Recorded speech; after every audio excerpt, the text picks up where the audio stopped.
Hello? Yes, this is he. No way, all I have to do is give you my social security number and then I get $1 million? Yeah, no, I'll totally do it. Hello? Wait, no, my phone battery. No, it's dead. He was gonna give me $1 million. No. Ha, you don't have a mobile charger that can charge your phone almost 500,000 times? What are you, broke or something? Mustang Mach-E. Let's get into it. As you saw from the intro, we have a Mach-E Premium today. One of the most controversial cars on the market right now. It took a beloved classic and flipped it a complete 180 with a new look, a new drivetrain, new everything. This is barely the Mustang of old. Can it hold up in today's modern market? Let's find out.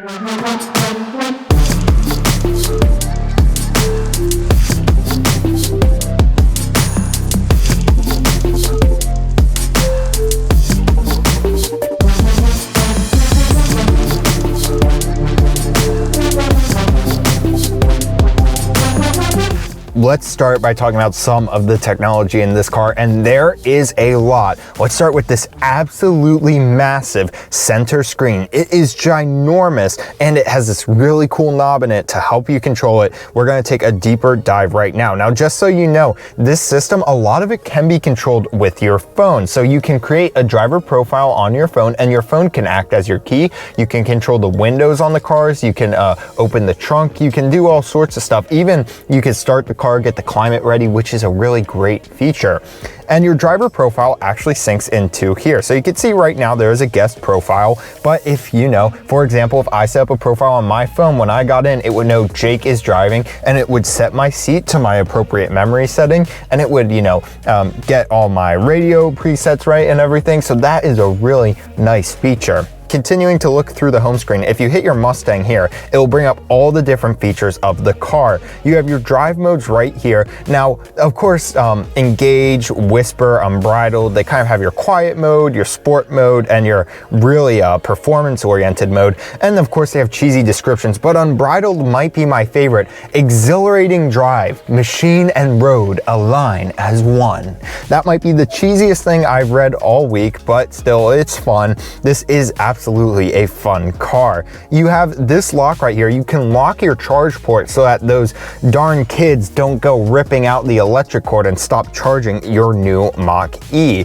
Of course, you have parking assist as you would expect on a vehicle as technologically advanced, and a valet mode as you would expect on a vehicle this fun. So you have to put in a password and the car won't be able to do anything too crazy so that valets don't go trashing your Mach-E. Looking at your camera system right here, you have a 360 camera, and of course you have a backup camera. You can switch your view, you can look out the front, you can check the radar sensors and get a nice big 180-degree view right there.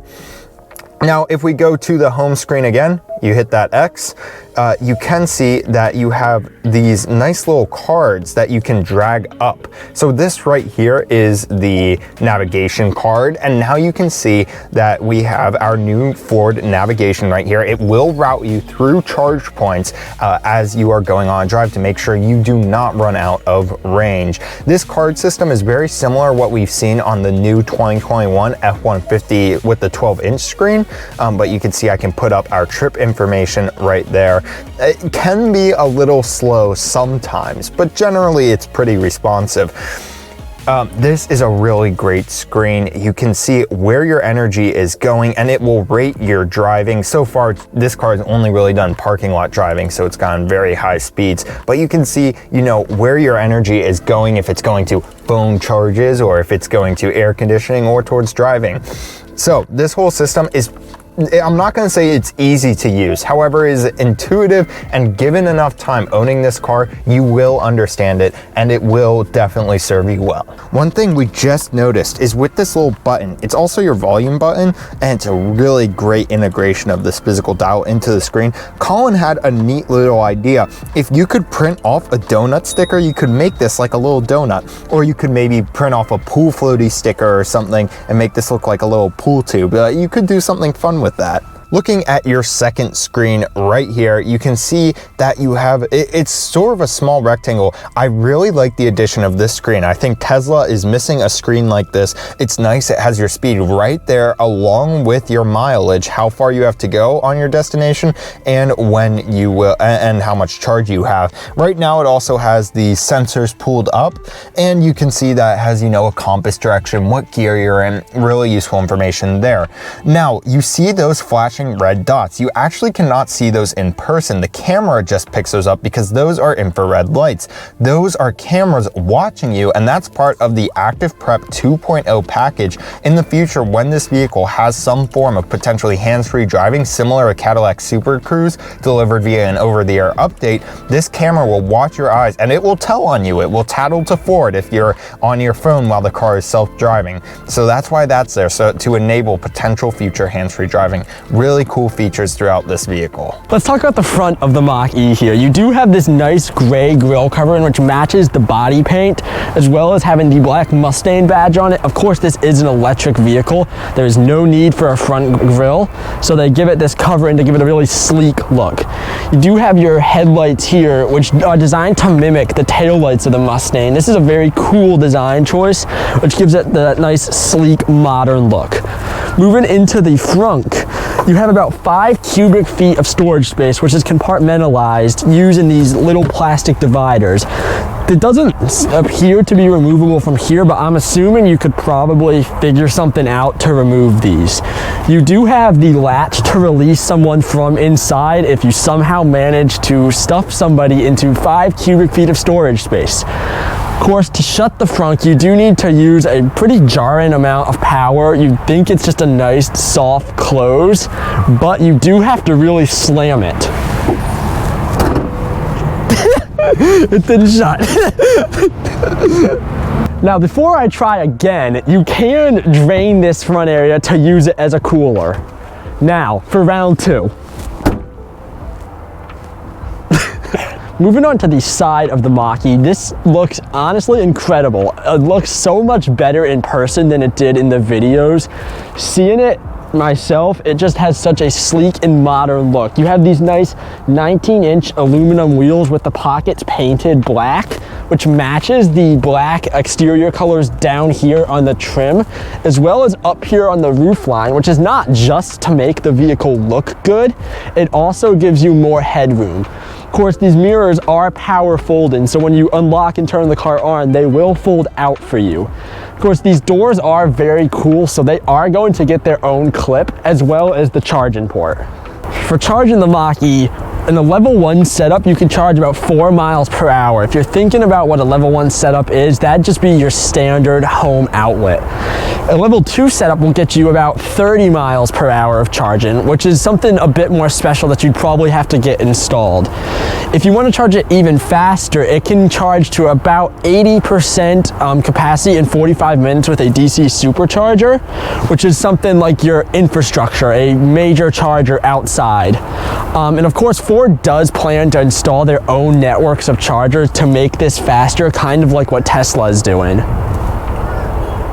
And surprise, we have a change of location. You join me here in a Walmart parking lot at an Electrify America charger, and we have a Mach-E here along with this charger. This Electrify America charger can go up to 150 kilowatts, which is a really good charging speed. The Mustang, of course, isn't quite that high, but it's good to know they're future-proofing these. Here you have a CHAdeMO charger and the more traditional CCS charger right here. This thing is very heavy. This was pointed out to me, and I just starting to imagine, you know, how hard it might be for maybe an older person or someone who's not as strong to handle this. Hopefully that's something I fix in the future. Let's see what it's like plugging into the Mustang. And now to plug into the vehicle, first I want to give you an idea of the size of this cable. Here is my finger compared to the cable. It is a very thick cable, and that means it kind of bends up and it makes the whole process just a little more difficult to put it into the Mustang. You know, it's just a typical electric charger. You have to push with some force and you'll hear a good click. And then the vehicle will lock the charger in. You can see that I cannot remove it.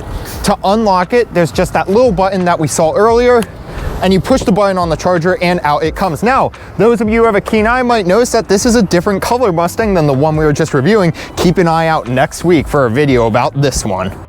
Now, if you think this charger looks big and unwieldy and heavy, boy, you should see this one. This is the Chatamo charger. It looks like a weapon out of Halo or something. It is absolutely massive, and I'd say maybe a third to twice as heavy as this charger. Now, the Mach-E uses this charger. It does not use the Chatamo, which is actually good. I would prefer to use the other one, but you should just know if you're looking for an electric vehicle, the Chatamo chargers especially can be very heavy and unwieldy. This particular charger is at a Walmart. Electrify America has actually rented parking spaces from Walmart, and they are doing this at Walmarts across the country so that you can go in, do some shopping, and top off your car. Now, chargers are popping up everywhere. Of course, you can find them in your Mach-E navigation system. It's going to show you where different chargers are along your route. There are chargers popping up at stadiums, at local community colleges, and at places like Safeway. So no matter what, it's getting easier and easier to keep your car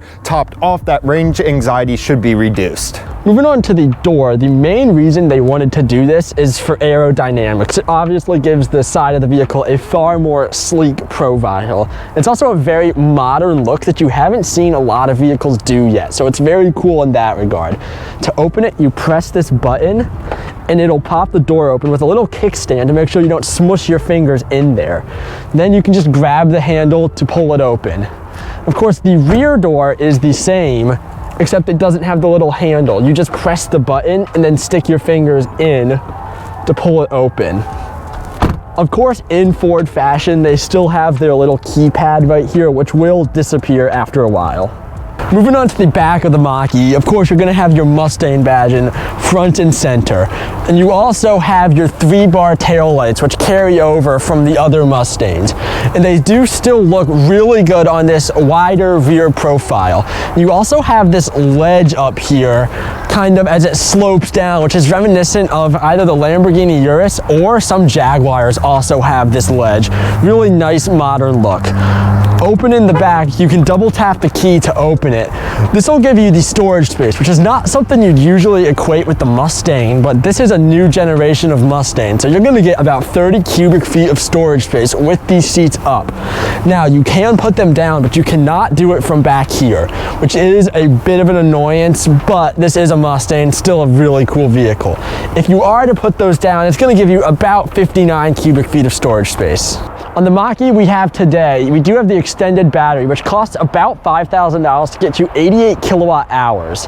The GT Performance can get up to 480 horsepower with a 0 to 60 time of about 3.5 seconds. In terms of drivetrain, if you have an all-wheel drive Mach-E, you will have dual motors, whereas the rear-wheel drive will only have a single motor. Let's talk about safety. The Mach-E comes with the Ford Co-Pilot 360 2.0. This one has the active prep package. Features you're gonna get with that include radar cruise control with stop and go functionality. You also have auto emergency braking with pedestrian detection. You get evasive steering assist and lane keep assist. There's a really great suite of features. Also, blind spot monitoring on this vehicle with rear cross traffic alert. Moving on to the trims, of course, this is the same one we're using for the majority of this video, but this is the only one they have out on lot right now, with the rest of them being inside the building. But the first trim you could get would be the Select trim. For just under $43,000, you get the Ford Co-Pilot 360 2.0 system, and you get a battery range of about 220 miles. For about $47,000, you get the Premium like we have today. This gives you the awesome panoramic roof, which we will definitely get to later, a hands-free power liftgate, and the 19-inch wheels.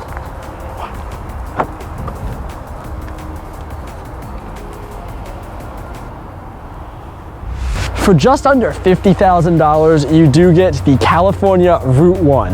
Yes, that name is a mouthful, but it will give you 305 miles of battery range as well as the active parking assist. And last but certainly not least, you get the GT. For $60,500, you get significant increases to your performance, the Ford Performance seats, the interior ambient lighting, as well as a suede steering wheel. Okay, and now it is time to get into the Mach-E. You can see our key right here is the normal Ford key with the Mustang logo. I wish they gave this vehicle something special. Also, you can use your phone as a key. You hit this button on the door to open it up and unlock it. And now we can get in. You'll see all these cool startup animations on the screens. Really a lot of work went into those. They're very high definition, very crisp, very clean, as you would expect. Starting up the vehicle, just put your foot on the brake and push the power button. You get a nice little greeting.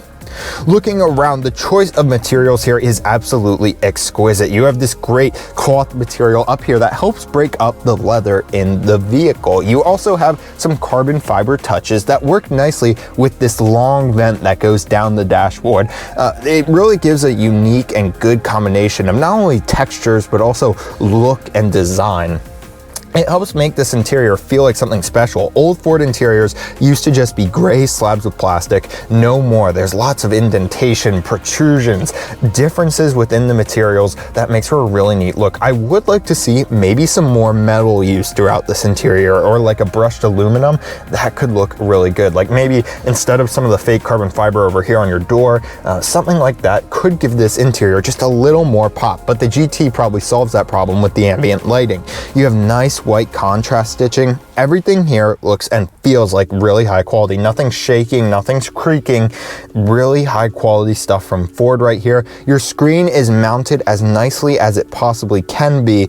It's a large screen, so it's hard to kind of work into a design, but they've done the best they can without just sticking it right on top. I do appreciate they put a little more work into that than Tesla did.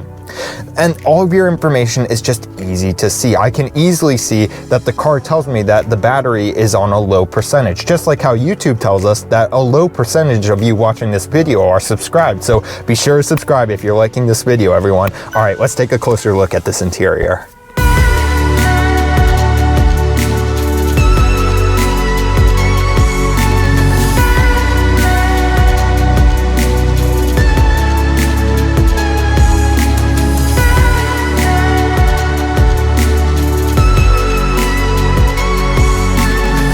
To take a look at your steering wheel right here, it is nice and soft, really thick leather. Ford has some of the best steering wheels. The only people who come in the same range as them might be Fiat Chrysler products. I mean, really thick, nice steering wheel here. Your buttons can all be reached with your thumb. Of course, you have controls for all your safety systems. This does have the Ford Co-Pilot 360 2.0 with the advanced system for future updates, as I mentioned earlier. Mustang badge, no Ford badges here to be seen except like on the glass. And then you do have a little bit of piano black down here. That would be a great place for those metal accents I was talking about. Other than that, definitely a good steering wheel.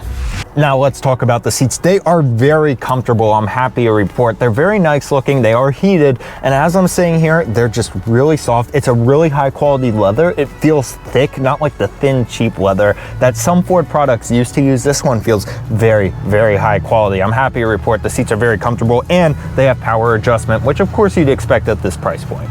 Now let's talk about your sensor stack. Looking down here, you have a wireless charger. That's becoming a more common feature. I love wireless charging. And you have a USB-A and C port down there. Great to see the USB-C port. That's future-proofing on Ford's part.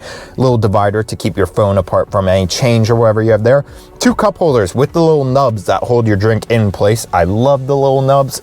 It makes me so happy when cars include those. It just makes life so much better. Every manufacturer, please include the little nubs. Practical car advice from Gas Guzzler Reviews right here. Looking down from there, you have a big basket. You could fit a lunch there. I mean, maybe even like a small child. You could fit a lot down there. There's no seatbelt. Don't put small children in there. Gas Guzzler Reviews does not endorse putting children in non-car seats.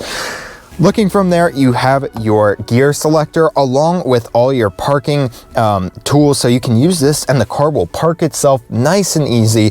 And you have your hazards, of course, along with an electronic parking brake. Then moving back from there, you have an armrest, and there's actually just a big area under it, and under that reveals a little sliding cubby. This cubby is actually deeper than I expected it to be, and you have a 12-volt outlet there. And you could probably fit a purse, you know, some tissues in there. So a really practical center area. I think they made a really great use of this space. Here in the back of the vehicle, really nice place for your passengers. You have a USB-A and C port back here along with air vents. Nice leather seats with perforation and the stitching that we saw up front. And then you get a view of this absolutely magnificent pano roof we'll take a look at in just a sec. One thing I wanted to mention is that there's lots of legroom, but my legs are a little up. Now, whether that is an artifact of Ford lowering the seats in order to make more headroom or raising the floor in in order to make more battery room. I'm not sure. All I can say is I feel like my knees are up a little closer to my chest than normal. It's not uncomfortable. It was just a little jarring at first. I'm sure that 2 adults back here would be fine. You could even fit a decent sized teenager in the middle right here because there's a pretty wide middle. Overall, good back. It would just be nicer if the floor was a little lower or the seats were a little higher, because there is no lack of headroom here, which can be a problem in these coupe-like vehicles, but Ford did a really good job managing that. And here is that magnificent panoramic roof you can really appreciate from back here. This might be one of the best features in this car. It's absolutely stunning. It's a cloudy day today, but I could only imagine on a nice day looking out, this would be fantastic. It would be really cool to see a feature like the Toyota Venza has, where you push a button and it darks out, but still, this is absolutely great. And I'm really glad cars are moving in this direction. I would trade this for a sunroof, absolutely.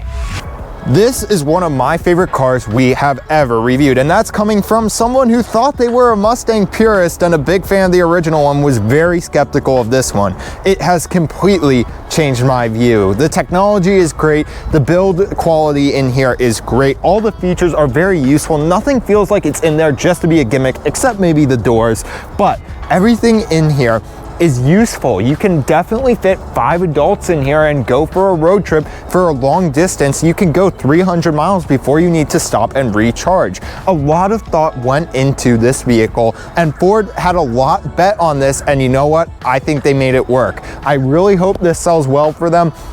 And they did a really great job, and it deserves success. I can highly recommend this to anyone looking for an electric SUV. I have not been in a Model Y for a great long period of time, but from just sitting in the 2 and looking deeper at this one, I think this one might take the cake. A huge thanks to you all for watching, and a big thanks to Coonsport of Baltimore for letting us take a look at this Mach-E. Be sure to check out their website in the description below. Thank you so much for watching, guys. If you liked the video, please consider subscribing. Also, we had a little more fun with this video than normal. If you like that, didn't like it, let us know in the comments. We're always trying to change up our style. Thank you so much, guys. We'll see you in next week's video. Moving into the trunk, you can of course double tap the key to open it and honk the horn. I honked the horn.